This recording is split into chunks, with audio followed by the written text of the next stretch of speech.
Ներքին գործերի նախարարության ոստիկանության համակարգում բանակցային ոստիկանությունն այլևս գաղափար չէ, այլ իրականություն։ Ուժի փոխարեն խոսք, հարկադրանքի փոխարեն համբերատար լսելու կարողություն, արդյունավետ հաղորդակցության միջոցով վստահության ձևավորում։ Այս սկզբունքներով են առաջնորդվում բանակցող ոստիկանները։ Ոստիկանության բարեփոխումների շրջանակում 4 սենասյուներից արդեն ոստիկանության գվարդիայի ձևավորման գործընթացում նախատեսվեց առանձին բանակցային բաժնի գաղափարը, այսինքն առանձին ստորաբաժանում, որը կզբաղվի բանակցություններով։ Բանակցային ոստիկանությունը հասարակական կարգի պահպանության կոնցեպտի մեջ նոր գիտականորեն հիմնավորված մոտեցում է։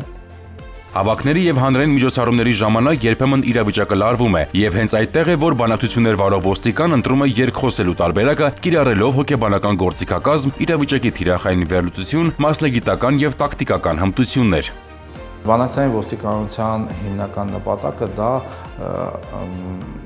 օրենքով եւ սահմանադրությամբ հետապնդվող նպատակին հասնելն է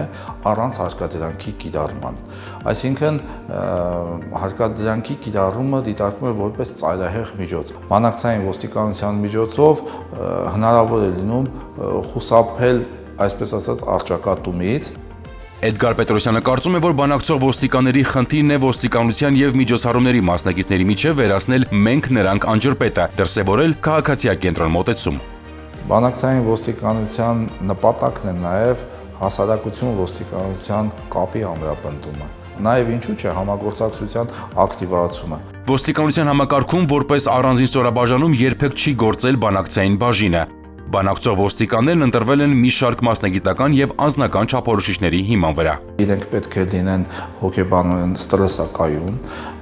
բավարար իրավական գիտելիքներ ունենան եւ կարողանան ձևավորել հաղորդակցություն, այսինքն ունենան նաեւ հաղորդակցության հմտություններ։ Հաջող բանակցությունը հիմնված է համագործակցության եւ փոխզիջումների վրա, ինչը թույլ է տալիս ճգնաժամային իրավիճակներում նվազեցնել լարվածությունն ու ագրեսիվ դրսևորումները։ Եղել են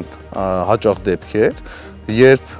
հավաքի մասնակիցների բարձրացած հարցը մեր միջամտության արդյունքում մինչև հավաքի անցկացումը արդեն իսկ լուծված է եղել եւ ըստ էության հավաքի անցկացումը ոչ նպատակարար է համարվում։ Նշված գործառույթների իրականացման ընթացքում առանցքային դեր է զբաղեցնում բանակցային ստորաբաժանման ծառայողների աշխատանքը։ Բանակցային ստորաբաժանման ձևավորումը ներքին գործերի նախարարության բարեփոխումների կարևորագույն բաղադրիչներից է։ Այն հիմնված է մարդու իրավունքների պատշաճ պաշտպանության եւ քաղաքացիակենտրոն մոտեցումների վրա, հասարակության հետ փոխհարաբերություններում ամրապնդելով համակարգի նկատմամբ վստահությունը։